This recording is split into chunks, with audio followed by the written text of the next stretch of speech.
What happens when unchecked arrogance collides with immense hidden power? In the crowded, chaotic terminal of JFK Airport, a gate agent puffed up with a tiny bit of authority makes a snap judgment.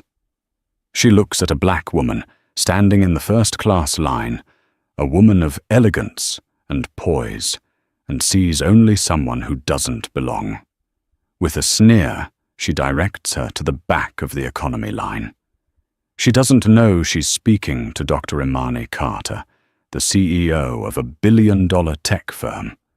And she has no idea that with one silent, almost invisible gesture on her phone, Dr. Carter is about to not just miss her flight, but cancel it for her entire 50-person team, triggering a corporate catastrophe that will cost the airline millions and unravel a web of devastating personal consequences.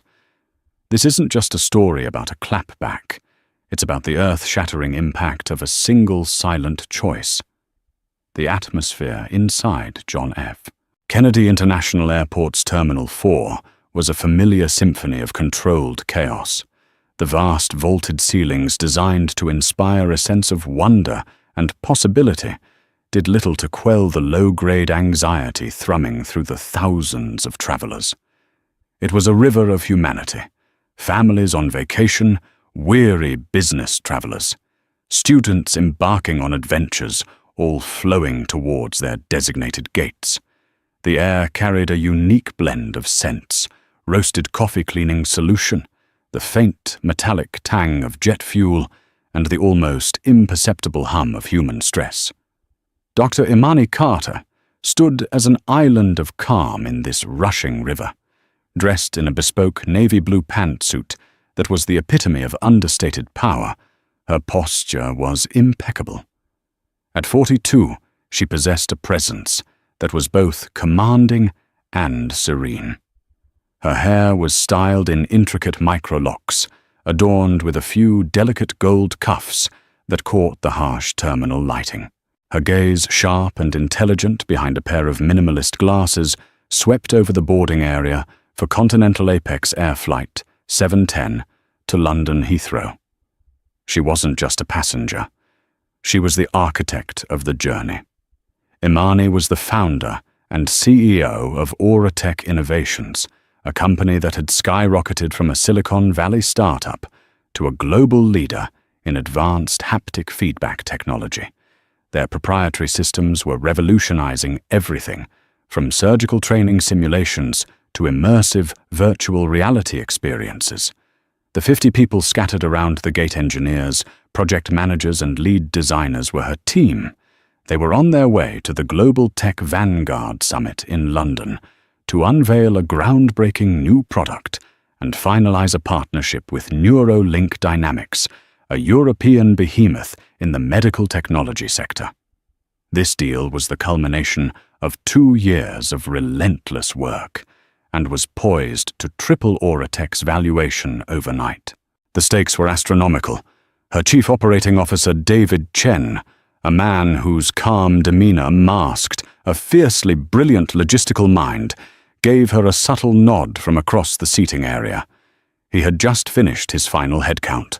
All 50 team members were present, their tickets, all 50 of them, in first, and business class a non-negotiable perk Imani insisted upon for major international projects, were confirmed. Everything was proceeding according to the meticulous plan. Imani felt a familiar flicker of pride.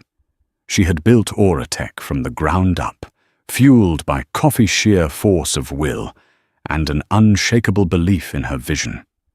She remembered the early days, begging for venture capital, facing down boards of skeptical, predominantly white male investors who couldn't see past her race and gender to the genius of her patents. She had fought for every inch of her success, and she fiercely protected the team that had helped her achieve it. Treating them well wasn't just good policy. It was a moral imperative. The boarding announcement for Flight 710 crackled to life. We are now pleased to begin boarding for Continental Apex Air Flight 710, with service to London Heathrow. We would like to invite our first-class passengers along with our Apex Diamond and Platinum members to board at this time through the priority lane. Imani picked up her sleek leather briefcase and her carry-on, a modest but expensive piece of luggage, and moved toward the priority lane. Several of her senior staff, who were also ticketed for the front cabin, began to follow suit. The rest of the team knew the drill they would board with their respective business class zones. The gate was managed by 2 agents. One was a young man, polite and efficient, scanning passports with a practiced rhythm. The other was a woman in her late 40s, whose name tag read Cynthia Vance. Cynthia had a pinched expression, as if she'd just tasted something sour. Her blonde hair was pulled back in a severe bun, and her eyes, a flat shade of blue, seemed to scan the line, not for passengers, but for discrepancies. She radiated an air of world-weary authority, the kind wielded by those in small kingdoms who believe their power is absolute. As Imani approached, Cynthia's eyes locked onto her. She bypassed the white businessman in front of Imani with a cursory glance at his ticket, but her gaze lingered on Imani, traveling from her face down to her shoes and back up again. It was a look Imani knew well. It was the look of assessment, of categorization, of a mind working through a checklist of stereotypes and assumptions. "Good morning," Imani said, her voice even and pleasant, holding out her passport and first-class boarding pass.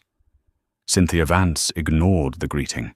She didn't even look at the documents in Imani's hand. Instead, she gestured with a flick of her wrist toward the much longer snaking line next to them. "The economy line is over there, ma'am," she said. Her voice wasn't overtly hostile, but it was laden with a thick, patronizing condescension.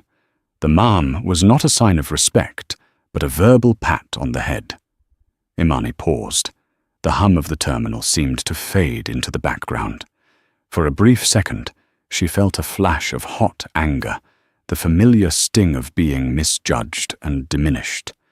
She had dealt with this her entire life, in academia, in boardrooms, and now apparently at an airport gate. But she had long ago learned to transmute that fire into a diamond-hard resolve. She would not be flustered. She would not be provoked. "I believe I'm in the correct line," Imani stated calmly, gently pushing her boarding pass another inch forward. "I am a first-class passenger."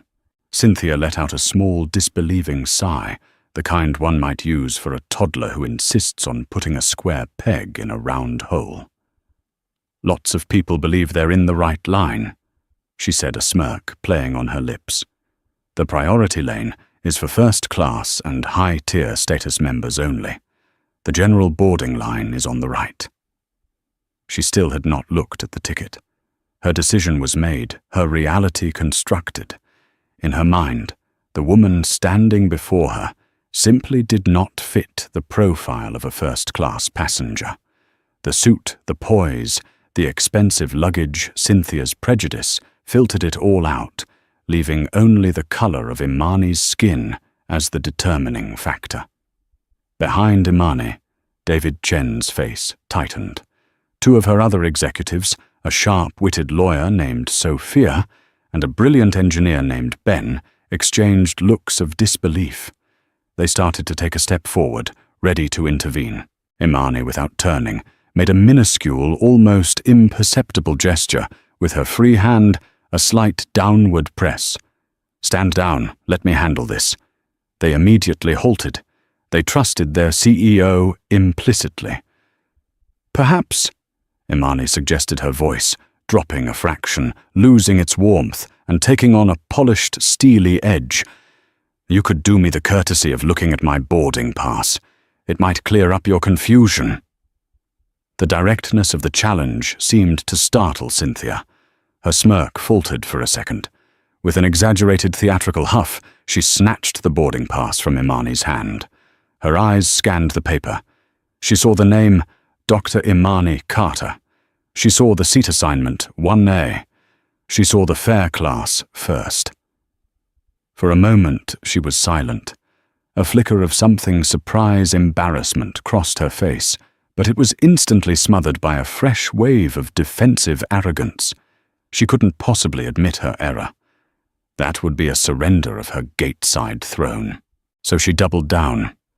She handed the ticket back, not meeting Imani's eyes. "My mistake. We've had a lot of people trying to get on early today.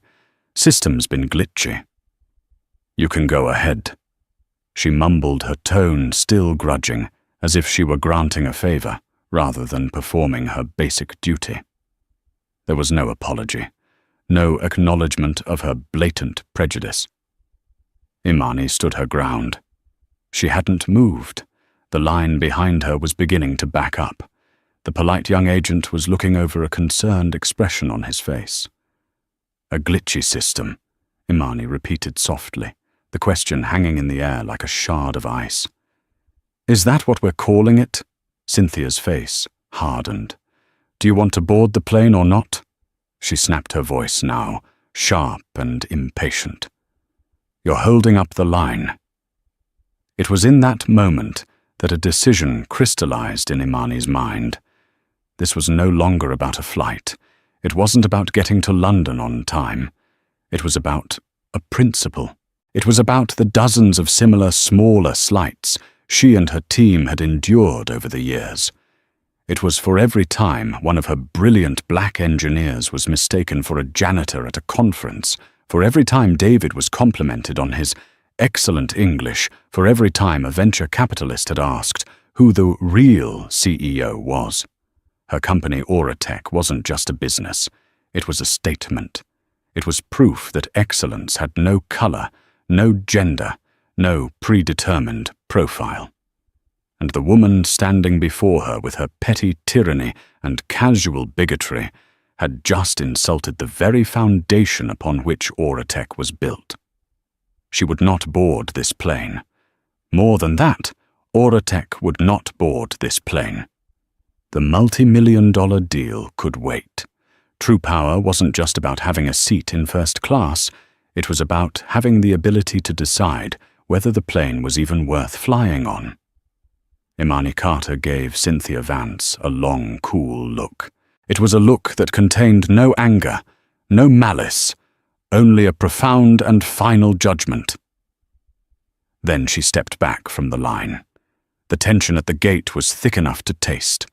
Cynthia Vance, buoyed by what she perceived as a victory, having forced the issue and made the difficult passenger back down, wore an expression of smug vindication. She gestured impatiently to the next person in line, a silver-haired man who scurried forward, eager to escape the awkwardness. Imani, however, hadn't retreated. She had simply taken one step back, creating a small pocket of space around herself. Her team watched her, their expressions a mixture of concern and anticipation. They knew that look on her face. It was the same look she got right before she killed a failing project or pivoted the entire company's strategy on a dime. It was the look of absolute certainty. She calmly set her carry-on bag on the floor beside her and pulled out her phone. It was a sleek, state-of-the-art device, one of Auratech's own prototypes, with a custom haptic interface. Her fingers moved across the screen with practiced, economical grace. There was no theatricality, no angry thumb jabbing. Her movements were as precise and deliberate as a surgeon's. Cynthia glanced over a dismissive sneer on her face. Probably texting her friends to complain, she thought, a flicker of satisfaction running through her. She felt a grim pleasure in putting people she deemed entitled in their place. In her narrative, she was the frontline defender of order and rules against a world of people trying to cheat the system. This woman, with her fancy suit and attitude, was just another one of them. Imani opened a secure encrypted messaging app. She tapped a group chat named Auratech Command. It contained only 3 people herself, David Chen and her executive assistant, back in New York, a logistical prodigy named Maria. She typed a short, clear message. Imani, all personnel. Abort London Transit. Incident at the gate. Full team withdrawal effective immediately. David begin extraction protocol. Maria execute contingency alpha. Charter the Gulf Stream. Destination Farnborough. Have cars ready. Rebook Neuralink meeting for tomorrow. 15:20 GMT. Cite unavoidable logistical failure with our commercial carrier. She hit send. The message was delivered in an instant. The action took less than 15 seconds. It was a silent digital detonation. Across the seating area, David Chen's phone buzzed in his pocket. He pulled it out, read the message, and his eyes widened slightly. He looked at Imani, who met his gaze with a steady, resolute expression. He gave a single, sharp nod. The order was given. The order would be executed. He immediately stood up. "Aurotech team," he said, his voice calm, but carrying an authority that cut through the terminal noise. "Change of plans, grab your bags. We're leaving. Now." The effect was instantaneous and baffling to onlookers. 50 people who just moments before had been settling in for a long-haul flight began to move with quiet, coordinated efficiency. Laptops were snapped shut, bags were zipped, and conversations were cut short. There was no panic, no shouting, just a smooth, disciplined exodus. They moved like a well-drilled unit, because in many ways they were. They trusted their leadership. If Imani and David said, "Move," they moved. Sophia and Ben, who had witnessed the exchange up close, were the first to reach Imani's side. "Are you all right?" Sophia asked, her voice low and laced with concern. "I'm fine," Imani replied, her voice steady. "But our business with Continental Apex Air is concluded, permanently." The mass movement of 50 people away from a boarding gate was impossible to ignore. Other passengers stared, confused. The young, polite gate agent looked on in complete bewilderment, his mouth slightly agape. Cynthia Vance, however, was still processing what was happening. Her initial smugness curdled into confusion. Why were they all leaving? She watched as David Chen approached the young agent, not her. "We are the Aurotech Group," David said politely, holding up his phone with a list of their names. "All 50 of us. We are withdrawing from this flight. Please process our cancellations. We will require our checked baggage to be returned to us at the main terminal carousel immediately." The young agent's eyes went wide. 50 cancellations from first and business class. The revenue loss from that alone would be staggering, a significant 5-figure sum just vanishing into thin air. He fumbled with his scanner, unsure of the protocol for something of this magnitude. Cynthia finally understood. This wasn't one woman backing down. This was an entire corporate contingent walking away, and the woman she had tried to humiliate was clearly their leader. A cold knot of dread began to form in her stomach. Her small moment of power was rapidly spiraling into a very real, very big problem. She strode over to David, reasserting her authority. "Sir, what's the problem here? You can't just leave. The flight is boarding." David Chen looked at her, his expression unreadable. He was unfailingly polite, but there was a new chill in his voice. "We can and we are. There was an incident. Our CEO was treated unacceptably by your staff. We have standards of professional conduct for our partners and vendors. Continental Apex Air has failed to meet them." He didn't point. He didn't raise his voice. He didn't need to. His words were precise, clinical, and utterly devastating. He turned his back on her and continued to organize the team's departure. Cynthia's face went from ruddy with anger to pale with shock. "My staff. I was just following procedure." She sputtered, her voice rising in pitch. Imani, who had been watching this exchange in silence, finally spoke. She addressed Cynthia directly, her voice soft but carrying the weight of a final verdict. "Your procedure," Imani said, "was to assume a black woman in a tailored suit couldn't possibly belong in first class. Your procedure was to attempt to publicly humiliate her rather than take 2 seconds to look at her ticket. Your procedure was to be rude, dismissive, and deeply unprofessional. My procedure, she continued, picking up her bag, is to refuse to financially support any organization that employs people like you in customer-facing roles. Auratech will be taking its business elsewhere. We have a multi-million-dollar annual corporate travel account. Rest assured, not another dollar of it will be spent with your airline. Every word landed like a hammer blow. The casual mention of a multi-million-dollar account hung in the air, sucking the oxygen out of the space around the gate. The other passengers were now openly staring, many with their phones out, discreetly recording. A young man with a laptop bag covered in tech stickers watched with rapt attention, his eyes wide with a dawning sense of awe. Cynthia Vance was speechless. Her mind was a whirlwind of denial and panic. It was a mistake, a misunderstanding. This couldn't be happening. She was just doing her job. She looked desperately at the other agent, but he wisely refused to meet her gaze, focusing intently on his computer screen, as if the fate of the world depended on it. With her team now assembled and heading back toward the main terminal, Imani turned to leave. She gave Cynthia one last lingering look. There was no triumph in her eyes, only a quiet, resolute finality. Then, with the silent grace that had defined her every action, she turned and walked away, leaving Cynthia Vance standing alone in the wreckage of her own prejudice, the silent detonation of that single text message still echoing in the suddenly quiet space around Gate B24. The retreat of the Auratech team was a masterclass in controlled chaos. David Chen orchestrated the movement, directing his people toward the terminal exit with the precision of a military commander.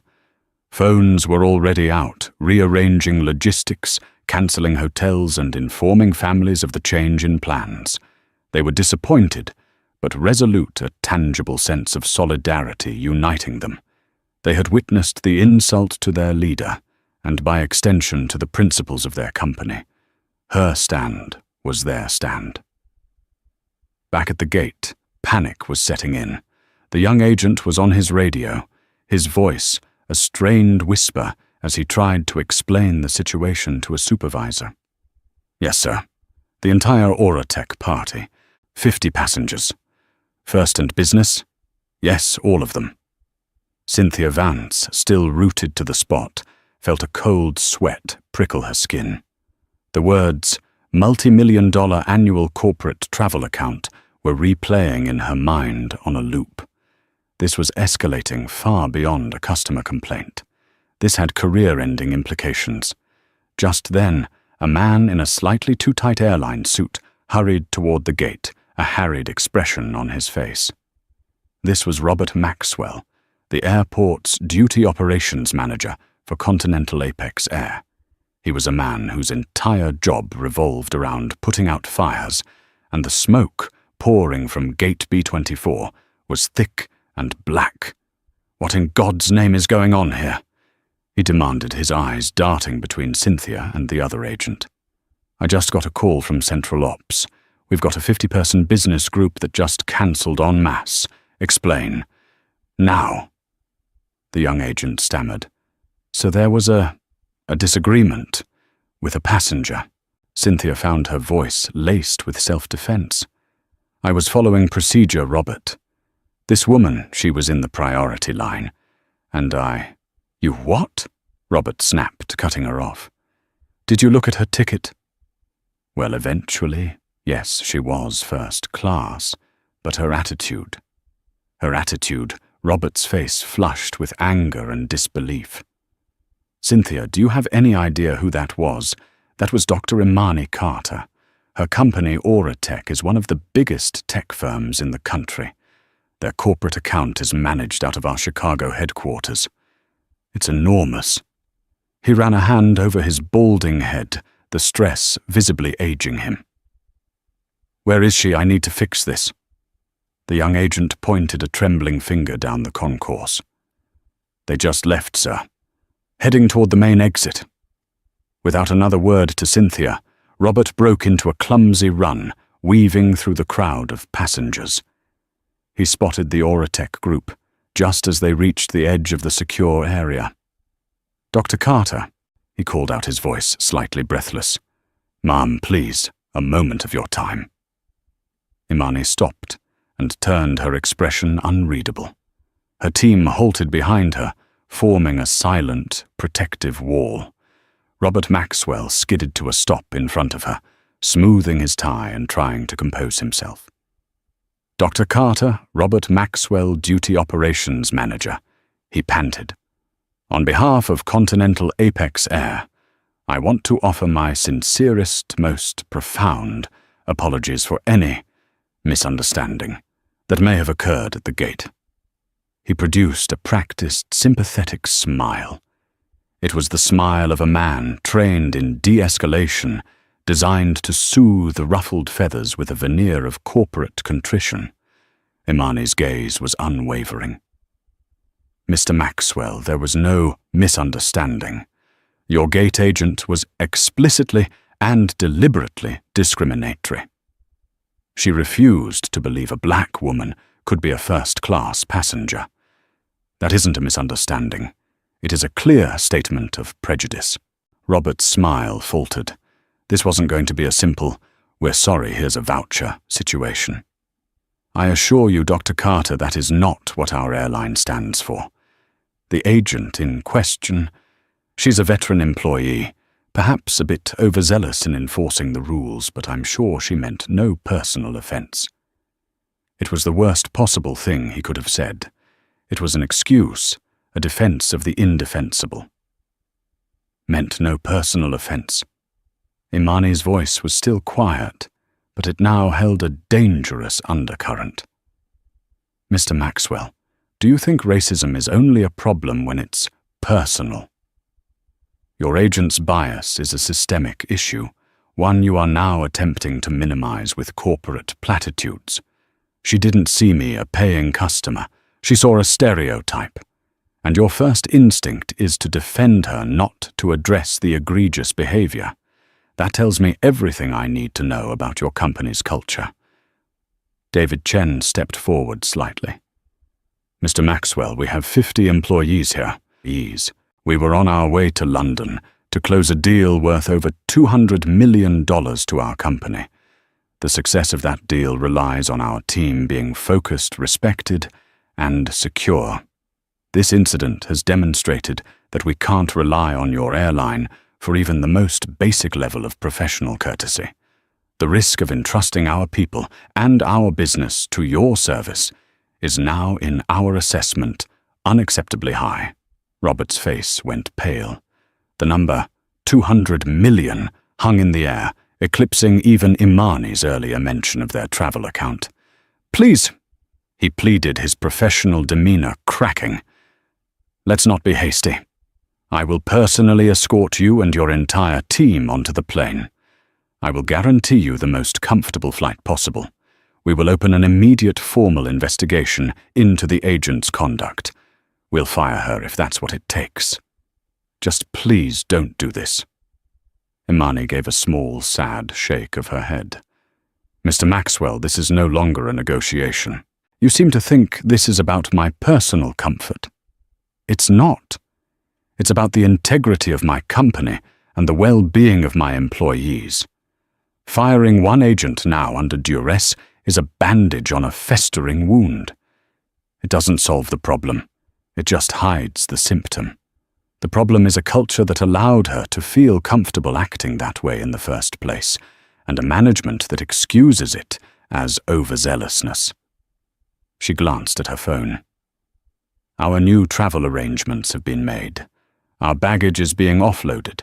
We will send you a bill for the associated costs of this disruption. Goodbye, Mr. Maxwell." She turned, and this time there was no stopping her.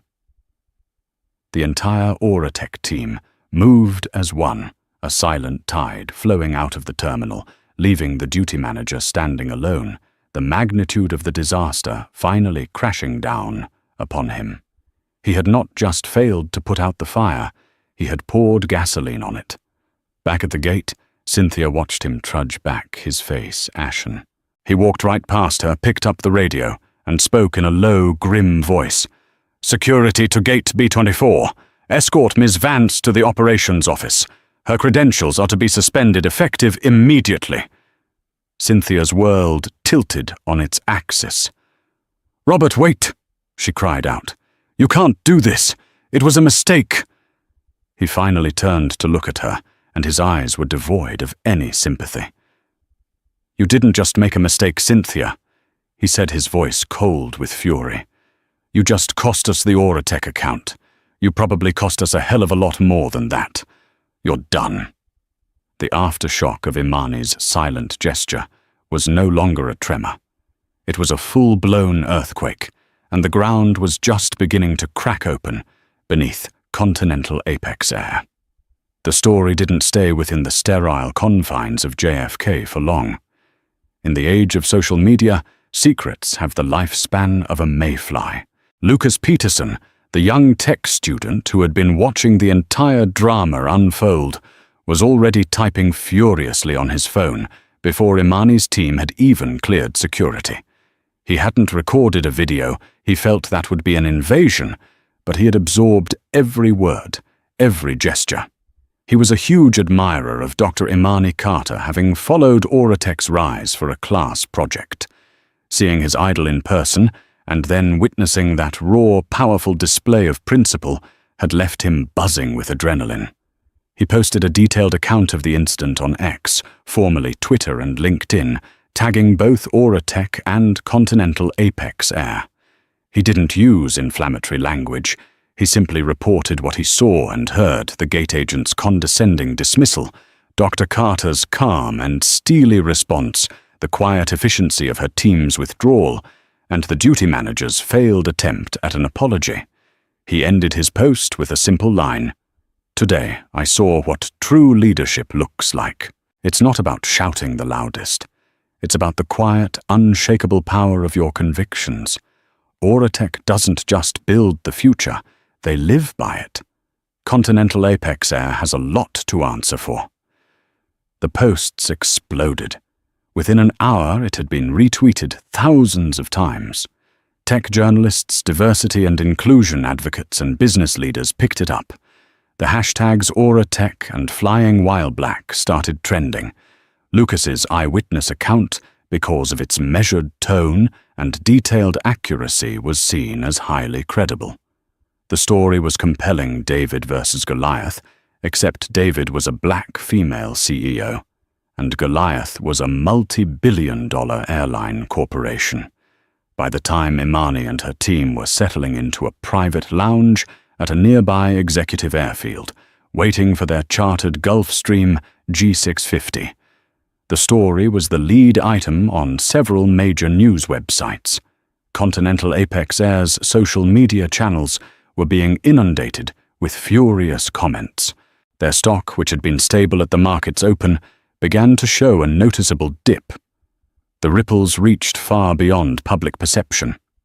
Inside the gleaming antiseptic headquarters of Transatlantic Airways Group, TAG, the parent company of Continental Apex Air, the news landed like a grenade.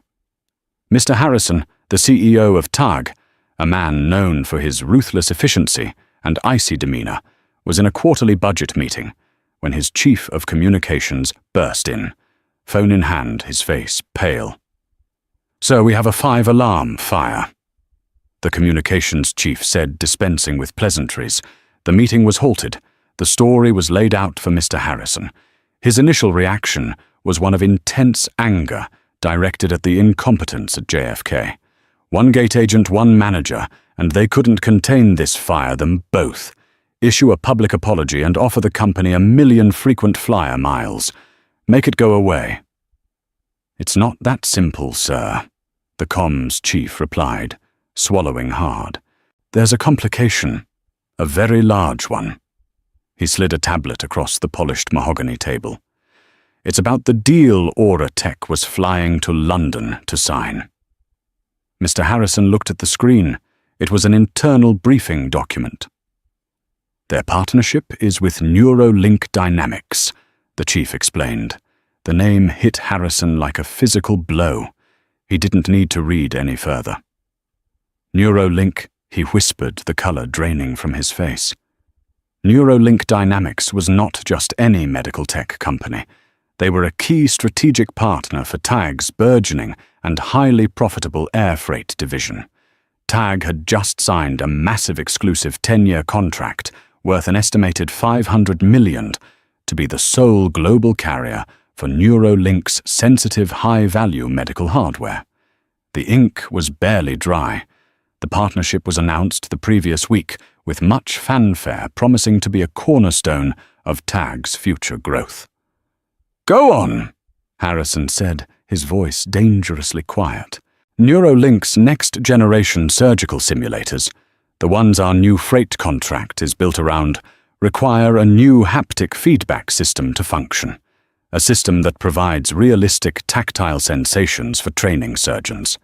According to our intel, there's only one company in the world that makes a system that meets Neurolink's rigorous specifications." A dreadful silence filled the boardroom. Auratech Innovations. Harrison finished the name, now tasting like ash in his mouth. The communications chief nodded grimly.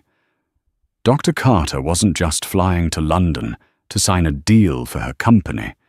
She was flying to complete the final piece of our $500 million puzzle. If Auratech pulls out of their deal with Neurolink because of what happened today, Neurolink's new product line is dead in the water, and their C-suite is going to want to know why their exclusive air freight partner just torpedoed their flagship product launch through sheer unadulterated incompetence. The scale of the catastrophe was now terrifyingly clear. This was no longer about a lost corporate travel account. It was no longer about a PR nightmare. The stupid, prejudiced actions of a single gate agent at JFK had jeopardized a contract that was fundamental to the parent company's 10-year strategic plan. The financial fallout wouldn't be measured in thousands or even a few million. It could be a $100 million chain reaction implosion. Mr. Harrison stood up, his face a mask of cold fury. The quiet, calm power of Dr. Imani Carter's silent gesture had reached all the way to his C-suite, and it was now threatening to bring the whole house down. "Get me Robert Maxwell from JFK on the line." "Now," he commanded. Then he looked at his assistant. "And get me a phone number for Dr. Imani Carter. Don't tell me you can't find it. I don't care if you have to call the president. Get it." The reverberations were becoming a tidal wave. Cynthia Vance sat in a sterile, windowless office in the airport's administrative wing. For 2 hours she had been left alone with a cup of cold coffee and the echoing words of Robert Maxwell. Her security badge and company ID lay on the table in front of her, inert pieces of plastic that had until this morning defined a large part of her identity. For 22 years she had been Cynthia Vance, employee of Continental Apex Air. Now she was just Cynthia. Her mind replayed the incident in a torturous loop.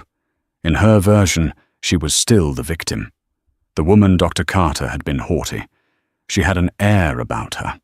Cynthia had simply been enforcing the rules, trying to keep the line moving. It wasn't about race. It was about procedure. She clung to this narrative like a life raft in a churning sea of panic, but a small, treacherous part of her mind kept showing her the facts. She hadn't asked to see the ticket.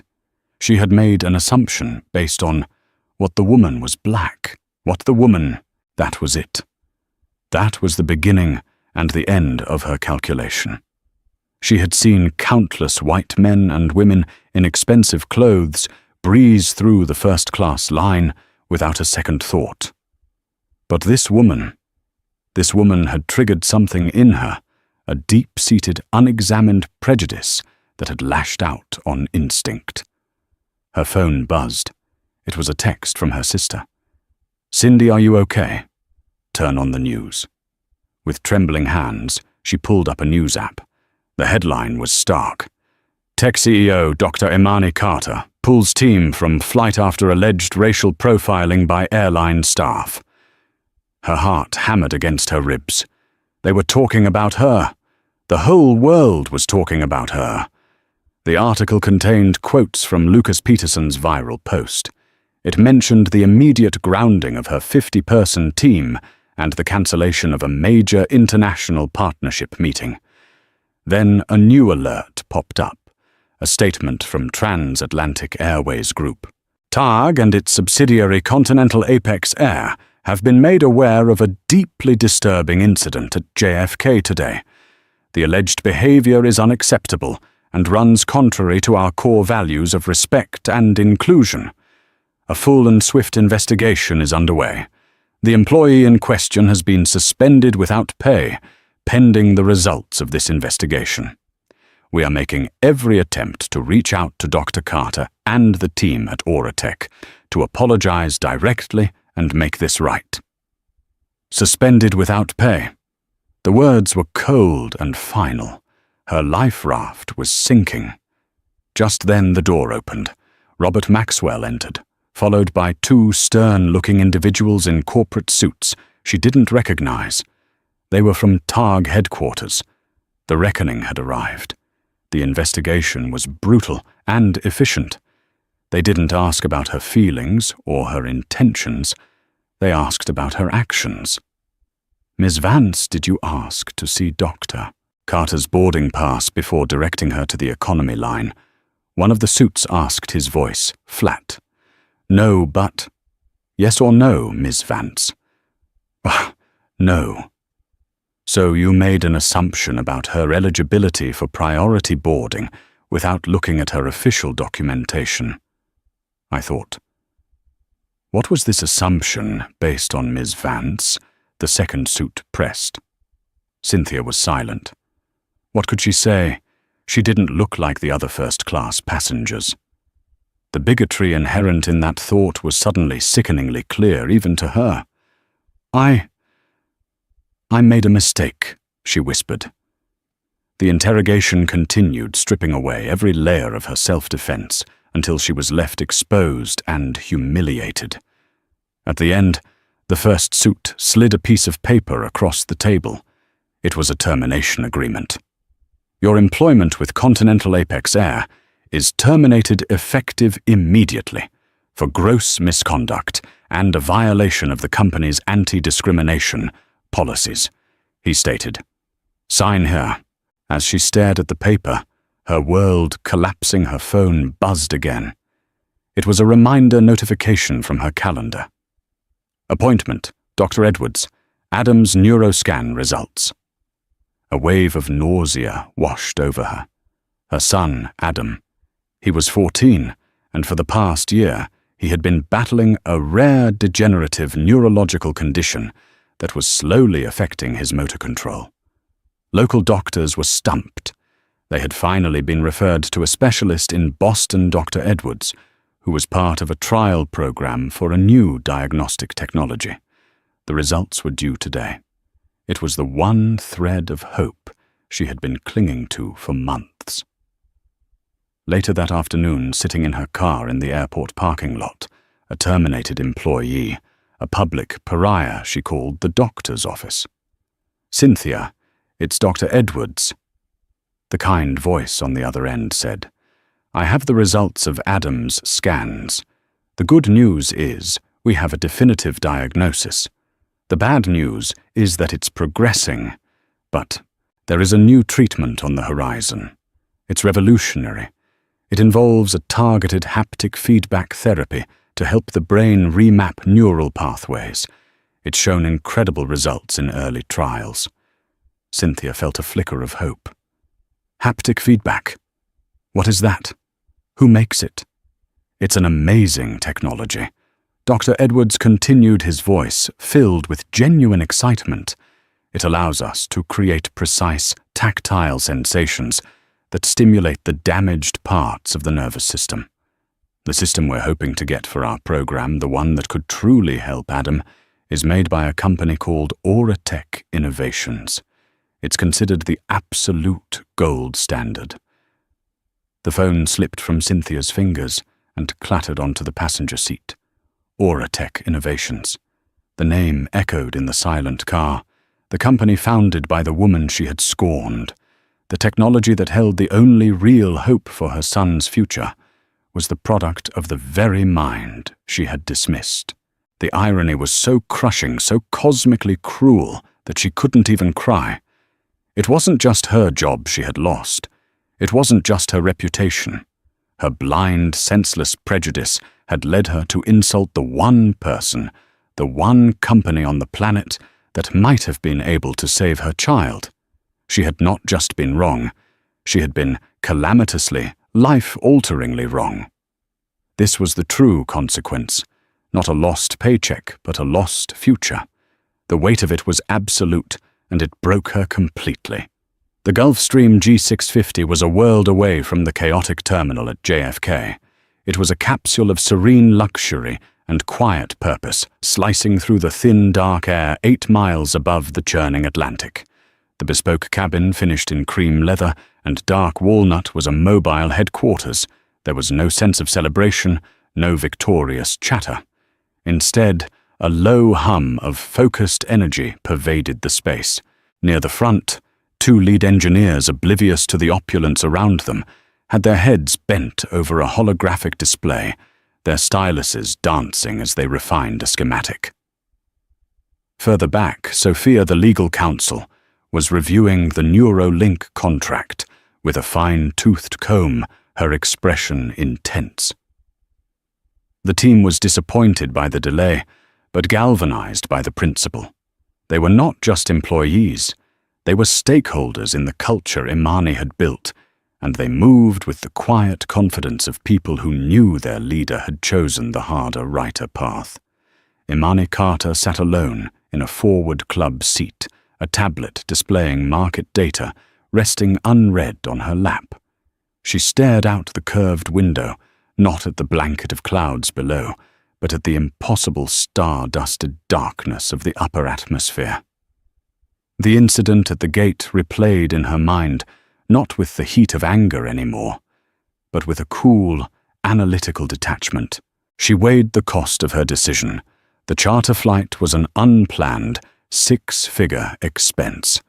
The disruption to her team's schedule was significant, and the risk to the Neurolink deal, however small, was real. She felt the immense weight of her responsibility. For 50 people, she had unilaterally altered their plans, upended their work, and thrown a grenade into a meticulously planned operation. She had done it for a principle, but principles had costs.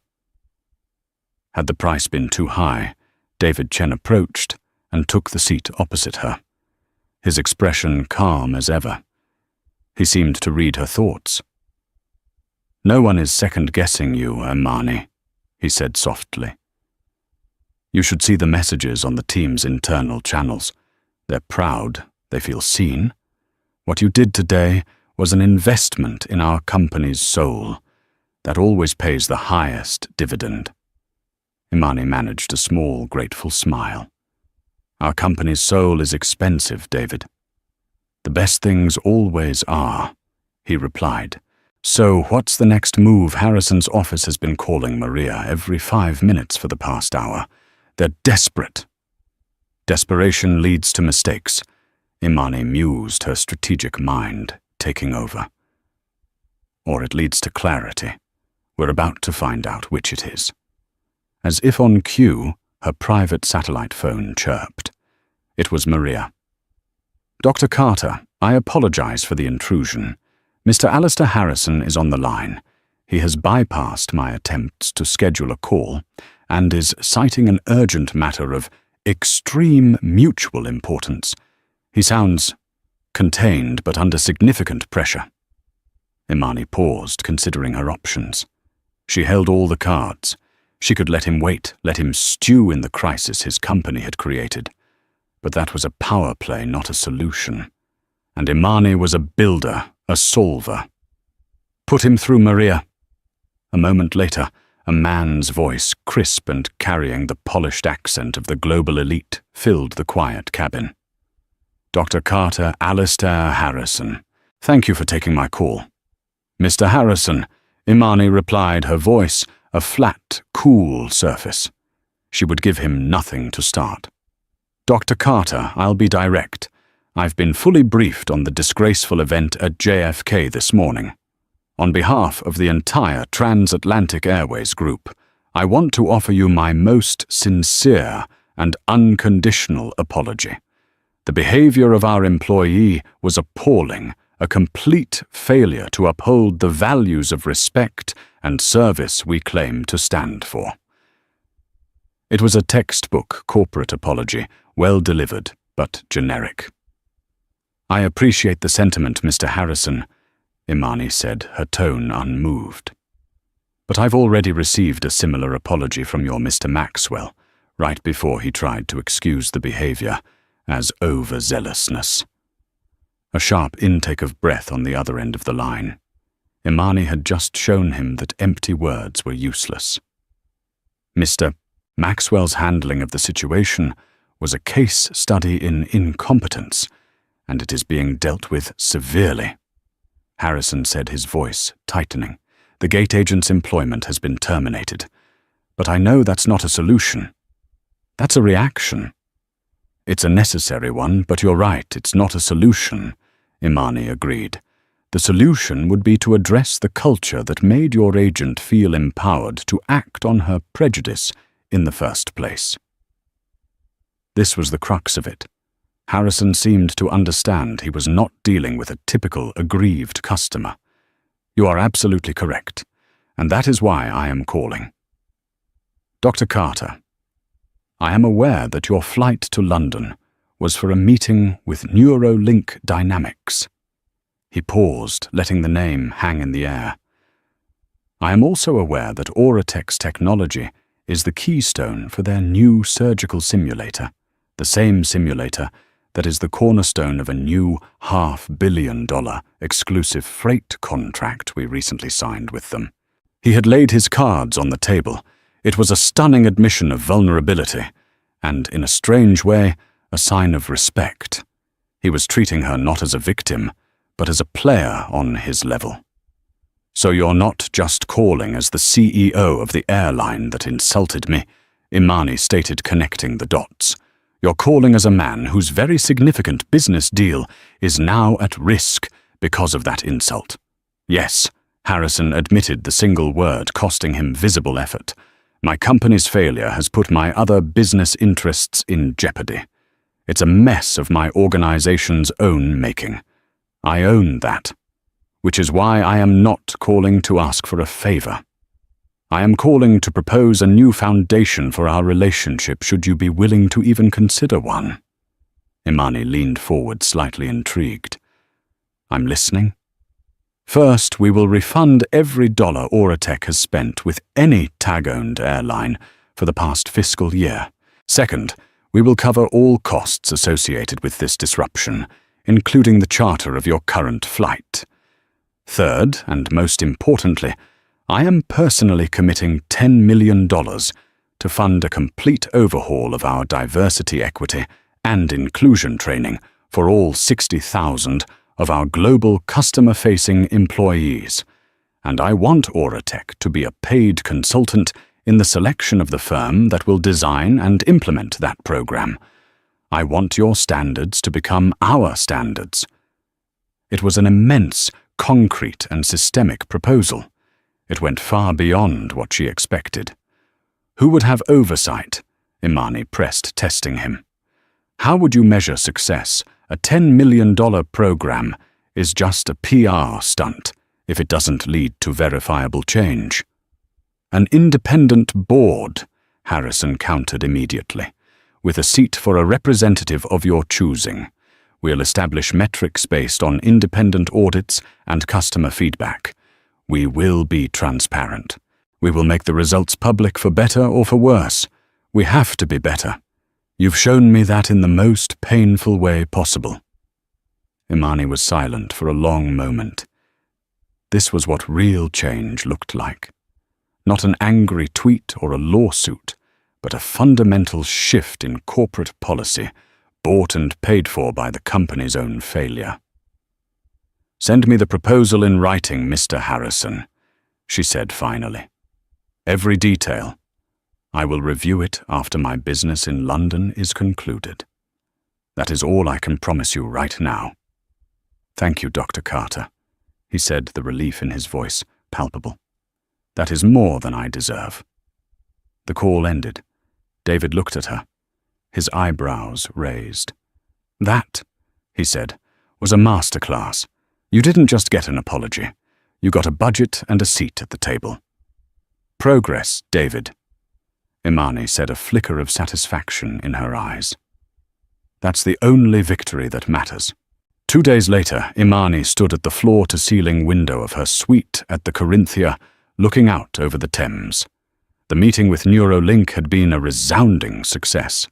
Their CEO, Dr. Anya Sharma, had greeted her with a warm embrace. "I heard what happened, Imani," she'd said. "What you did took courage. It's the same courage we see in your company's technology. We are proud to be your partner." The deal was signed, the future secured. Her phone chimed with an incoming, encrypted file from a trusted information source she occasionally used for deep-level corporate due diligence. The file was labeled JFK Incident Follow-Up. She opened it, scanning the dry factual report of the firings, the corporate scrambling the internal memos. And then she came to a small, human interest addendum. It was a brief profile of Cynthia Vance. It detailed her 22 years of service, her modest life in Queens, and a single devastating detail. Her 14-year-old son, Adam, was suffering from a rare neurological disorder. The report named the condition and the specialist in Boston overseeing his case, and noted that the boy's only hope for a functional recovery was a new experimental therapy. A therapy that relied on a state-of-the-art haptic feedback system. The system made by Auratech Innovations. Imani read the paragraph again, and then a third time. The city lights of London blurred. The cosmic, crushing irony of it was suffocating. She pictured the woman's face, pinched with bitterness and misplaced authority. She pictured that same woman sitting in a doctor's office, hearing that the only hope for her child was being produced by the very company, the very person she had so casually and hatefully dismissed. There was no triumph in this knowledge. There was no feeling of righteous vindication. There was only a profound, hollow sadness. A woman's prejudice, a poison she had carried for years, had not only cost her a job, but it had also, in a way, targeted her own son. She walked over to the desk and called David in the adjacent suite. When he arrived, she simply handed him the tablet. He read it, and his normally stoic face fell. "My God," he whispered. "To be so consumed by hate, you end up standing in the way of a miracle for your own child." He looked at Imani. "It's a tragic story. But it's her story, Imani." She made her bed. "Did her son?" Imani asked quietly. "He's 14, David. He didn't do anything. He's just sick. And the purpose of our work, the reason we push so hard and build these impossible things, is to help people. It's to give a surgeon a steadier hand, a pilot a better feel for their plane, and maybe to give a sick kid a chance to get better. We can't let her bigotry become a barrier to our own mission." David understood immediately. He saw the path she was paving. "What are you going to do?" "I'm going to do what a builder does," she said. "I'm going to build a bridge." Her first call was to Boston. She got Dr. Edwards on the line, introduced herself, and listened as he spoke with passion about his research. Then she made her offer. "Doctor, as part of our new Auratech Cares initiative, we are donating 3 of our new Neurohaptic 7 systems to your hospital's research program. We will also provide an on-site technician for 6 months to ensure seamless integration. We believe in your work, The doctor was left speechless, stammering his thanks. Her second call was to Auratech's chief financial officer. Her instructions were precise. You will work with the Children's Neurological Health Foundation of New York. You are to create a new fully endowed grant. It will be named the Anonymous Pioneer Grant. Its purpose is to fully fund all treatment, travel, and accommodation costs for one patient and their guardian to participate in Dr. Edward's Boston program. The first recipient of this grant will be a 14-year-old boy from Queens named Adam Vance. My name, or the name Auratech, is to never be associated with it. Is that perfectly clear? It was. When the calls were done, Imani went back to the window. The vast, sprawling city below was a web of interconnected lights and lives. She had arrived in London, having performed one silent gesture of immense power, cancelling a flight with a single message, tearing down a wall of disrespect. Now she had performed another. A quiet, anonymous act of grace that would open a door, build a bridge, and offer a new flight path toward healing. One gesture was for her dignity. This one was for her soul. This story reveals a powerful truth. True strength isn't found in the volume of your voice, but in the conviction of your actions. Doctor, Imani Carter's silent gesture did more than cancel a flight. It sent a shock-wave through a corporate giant, forcing it to confront a prejudice it preferred to ignore. But the story doesn't end with retribution. It ends with a quiet act of immense grace, proving that the ultimate power is the ability to rise above the very ignorance that sought to diminish you. It's a stark reminder that our biases have real-world consequences, sometimes in ways we can never imagine. If this story of principal power and profound grace resonated with you, please hit that like button and share it with someone who needs to hear it. Don't forget to subscribe and turn on notifications so you won't miss our next story about the moments that define us. What did you think of Dr. Carter's final decision? Let us know in the comments below.